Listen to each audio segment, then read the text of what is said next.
Oh, the glare is terrible. Turning down the lights.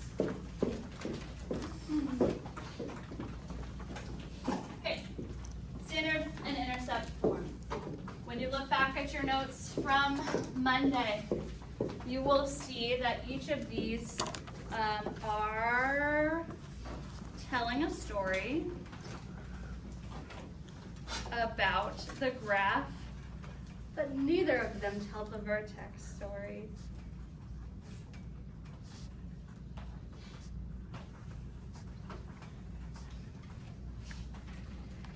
So we're going to look at first how to find the vertex in standard form. So step one here is there's actually a formula for H. So right away you can just jump into H. And because this is standard form, it's related to the quadratic formula. And you guys can see over here that I have shown it here. I erased the discriminant. And when I erase the discriminant, I'm left with the x value of the vertex. That's fascinating, right? And so that means that the formula is negative b over 2a. So you just jump right in, you find h. Remember, h is the x value of the vertex. Then you get to do some calculations. So you plug in h to find k. So you'll plug it in. This is to the original, and this is as x. So I hope that that's pretty simple in terms of you understand what I mean by that, and that's all we do. Once you've done this computation, then you have the HK. So let's take a look at an example here of this, and I'll talk to you about what to look for as you're going through.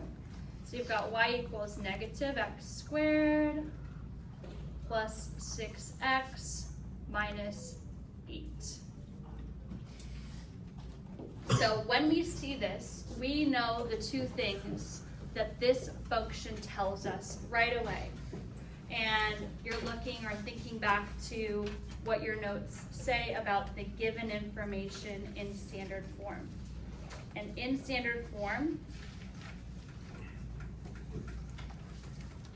the thing that we know is the y-intercept. So tell your neighbor the y-intercept in this time. Which one is it? What is the y-intercept here?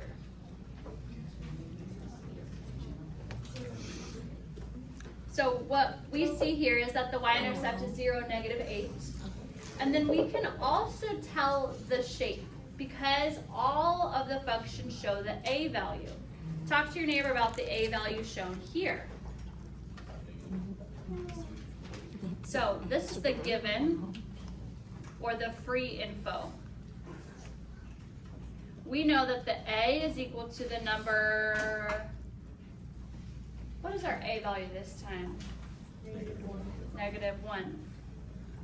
Talk to me about the shape for negative 1. What does that mean? We did our fun dance. What do we know? The arrows are pointing down. So we know that the arrows go like this.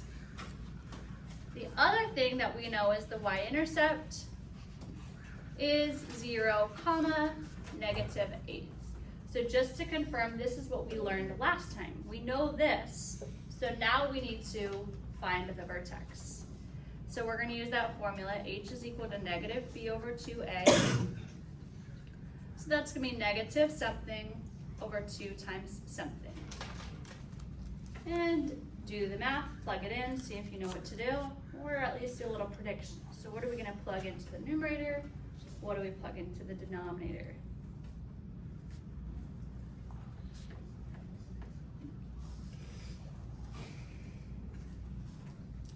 So I like to set myself up for success with these parentheses and always kind of use this pattern. What I'm noticing here are 2 negatives. I hope you see that also. That means that our answer will be positive. 6 divided by 2 is 3. So this is our axis of symmetry. And this means that for our vertex, it's going to be 3 comma something else.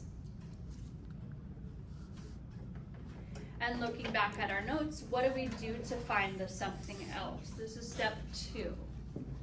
So what do we do to find the K value of the vertex? Isabella, what does it say in our notes? No, right here on this page. Oh. Step 2. So all you need to find K and then to the original as X. Okay, so here's my original equation.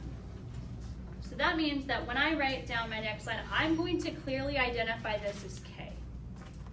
I don't want you to write Y equals. I want you to tell yourself the story that right now I'm finding the Y value of the vertex, and that's the letter K. Then you're going to write down a minus, parentheses squared, plus 6, then parentheses, and then minus 8. So you see that you're setting yourself up by replacing first the X with parentheses, and then tell your neighbor what's going to go in here. Okay, hopefully your neighbor said 3. It's at this step that we're going to look for the hint. The hint is going to be the pattern that shows up as you do this calculation. You should see n and negative 2n. I'm using n just as a number. So when we do the calculation, we're going to get a number for the first term. We don't care what it is. The second term will be opposite, and it will be double that number. If you don't get this pattern, you have the wrong h. So if you get 2 positive numbers, you've done something wrong. If you get 2 negative numbers, you've done something wrong. If you get 2 numbers that are exact same, you've done something wrong. So the pattern will be that it's the number and then the number doubled, and these are opposite signs. So let's see if we see that here. We're going to use PEMDAS. 3 squared is 9, and then it's negative. The negative is happening second, so this is negative 9. 6 times 3 is 18. The minus 8, that's not part of the pattern. So I'm looking, the number is negative 9. Is this 2 times 9? Are these opposite signs? So this is the hint. This is telling me so far we haven't made a mistake yet. We still could make a mistake. We're humans, right? We make mistakes all the time. That's part of the learning process. But this pattern tells us that we're on the right path, which is nice. What is negative 9 plus 18? 9. So my next step would say 9 minus 8, which is equal to the number 1. So this is K is equal to 1, and that needs to go back here to my vertex. So far, so good?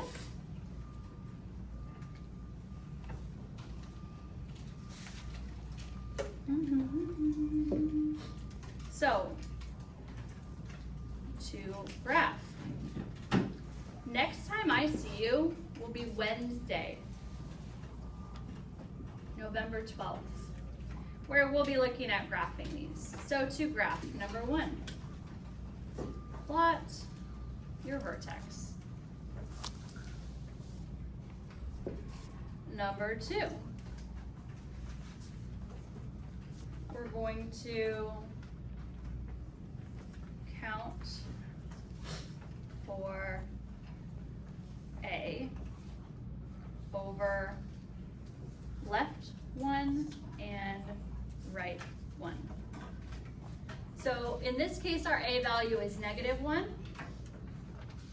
So you would go down 1 and left 1 and down 1 and right 1, the same way that we did for our absolute value functions.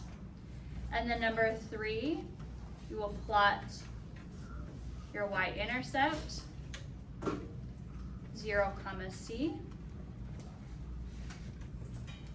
We need 5 points. So So this is 1, this will count as 2, this is 1 more, so that's 1, 2, 3, 4 for our 5th point.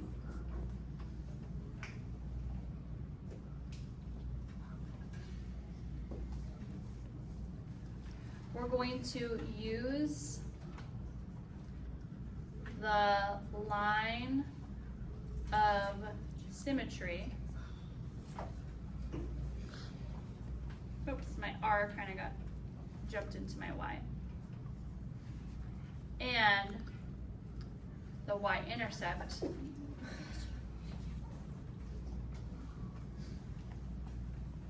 to find the, I'm going to call it the symmetrical point. So we don't want to have to do tons of computation. The main computation that we're going to do is K, where we're going to have to do a bit of arithmetic. If we can avoid computation, that means we're going to avoid errors. If we make mistakes with add, subtract, multiply, divide ever at all, as human beings tend to do, that can happen. And it takes time also to do this calculation. So we want to use the symmetry of the shape to find another coordinate. So what I mean by that is, this is the one from the warm-up. Here's my line of symmetry, and I'm going to show you the symmetrical points. Here's the y-intercept. It's 1 unit away from the axis of symmetry, and so I go 1 unit to the other direction to find another symmetrical point. Is that true of all coordinates? Yes.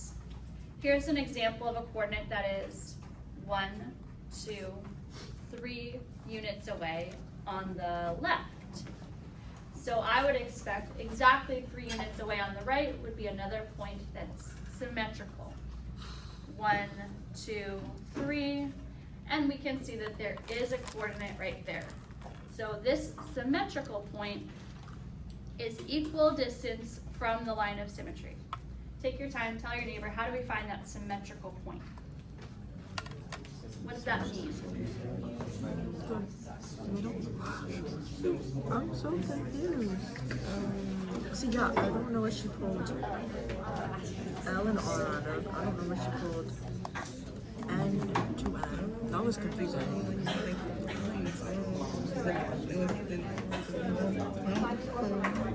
I don't know. She said the symmetrical point was like between. It's the axis of symmetry. Why does it have so many steps then?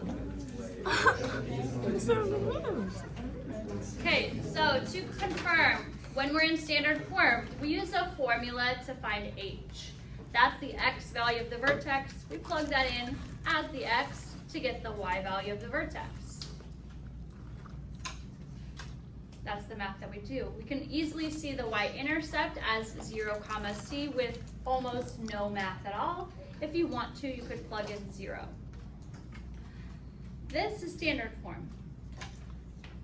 Intercept form does not use this same equation because it doesn't have b or a. So we're going to have to do something totally different here. What are we going to need to do here? Our step 1 here is to find the x-intercepts by going, I put my x on the wrong spot. X minus p equals 0, and x minus q equals 0. And that will lead to p comma 0 and q comma 0, which are called the x-intercepts. So when we do this calculation, we do that zero product property, setting each factor equal to 0. Can't even see all of that. Maybe I have to zoom out so I can angle this.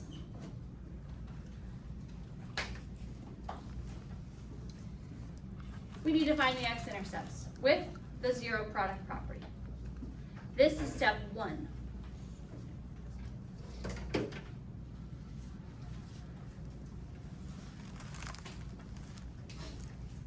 to find the center. So how do we find the center, geometers, of 2 points? How do we find the center of 2 points? There's a formula. There's a name for that center. You learned it in geometry. What do we think that's called? What is that? The center of 2 points. Halfway between 2 coordinates. What's it called? A halfway point? Geometers. Oh, Chris, what is it called? Midpoint. It sure is. Thank you, Chris. Did you all forget the midpoint? Oh my goodness, we know it. Okay, so that's correct. Now we find What did he say? the midpoint of the x-intercepts. And how, right? So what do? We say x, nope, I'm sorry, we say h is equal to p plus q divided by 2. Isn't that nice? Do you remember this formula? It was x1 plus x1 divided by 2. Now I've changed x1 plus x2. So I've changed those to specifically the values for the x-intercepts. So we're gonna add those x-intercepts together, find the average. We hope that they have an even distance. Okay, then we are having a step 3. Plug in h as x to the original to find k. Hopefully this language is a little bit more clear, but it's the same step as step 2 over here. And that's it. So those are the steps. So we need to see an example of this. This example we're going to do is, what I want to show it with a different notation here. I'm going to use f of x equals -1/4, and we're going to say x minus 5. I'm sorry, x minus 7, and then x plus 5. And this here is my function. Now I've used f of x. F of x is a synonym for what? Y. So does any of the math change now that I have f of x instead of y? No. I just have written this as f and this is y so that we can talk, oh, was that when you were talking about y or was that for f of x? And we can talk about them at the same time. So step 1 is to find the x-intercepts. So I'm going to take each of these and set them equal to 0. X minus 7 equals 0, and x plus 5 equals 0. Then I'm going to solve for x when I'm doing this math. So take your time, solve for x. I think you can do it. You got it.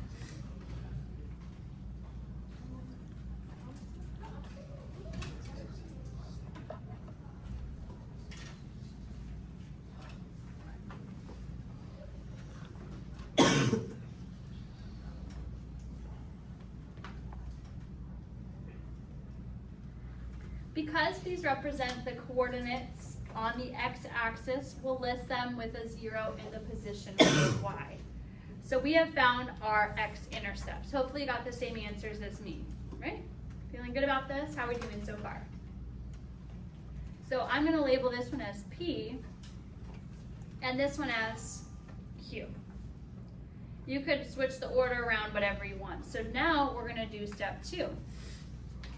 H is equal to P plus Q divided by 2. So that's going to be 7 plus -5 divided by 2. Normally I wouldn't put the plus -5, but just to show you that I'm using the exact formula, I'm showing it here. And what is 7 plus -5? Well, that's 7 minus 5.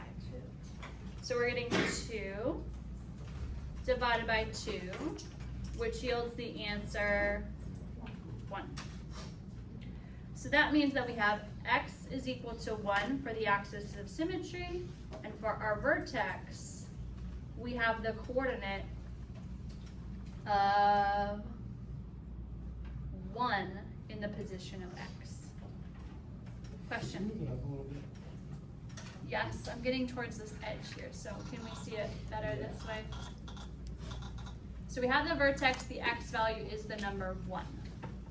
What do I do to find the y value of the vertex? What does it say in step 3? Jack, will you read it to us? Plug in h as x to the original defined k. So this time our function was a little bit different. Here's step 3. We're going to say negative 1/4, something minus 7, something plus 5. And we'll look for our hint here. This is a different formula, so this is a different hint. The hint here will be n times negative n. So it'll be the number and then the same number, but one will be positive and one will be negative. So the number that I'm plugging in here is what number that used to be x? Porter, what number do you think we're plugging in here?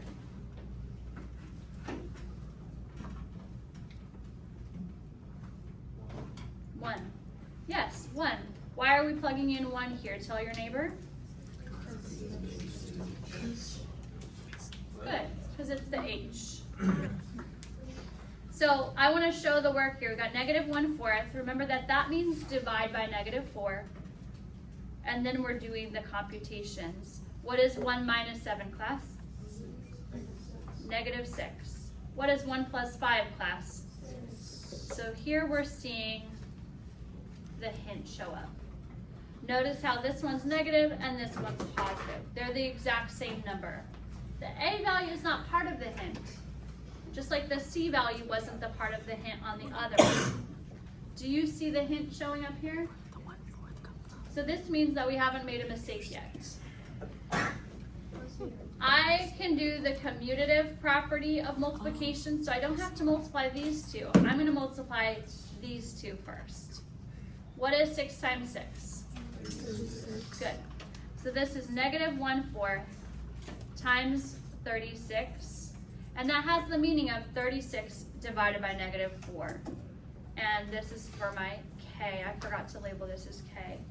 And what's my answer to this? Should 36 be negative? You're absolutely right. Thank you so much. It should be negative 36. So now we have a negative divided by a negative, so we know our answer is going to be positive, which is good. Positive number 9. So that is going to go right up here into my vertex.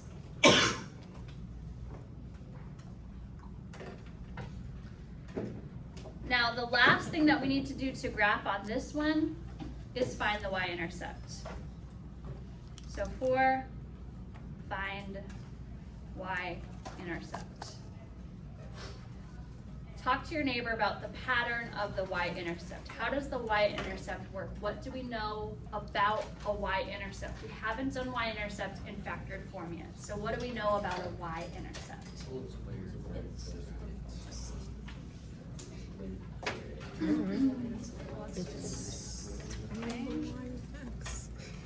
So in standard form, we know the y-intercept is what, comma, what? 0, comma, c. That's the y-intercept.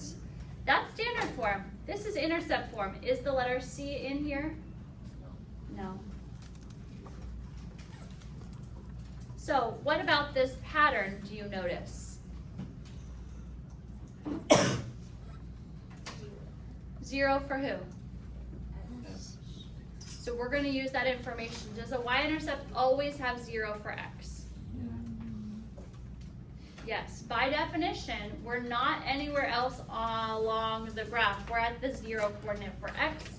So this is 0, comma, something else, which means we're going to plug in 0 for x to the original.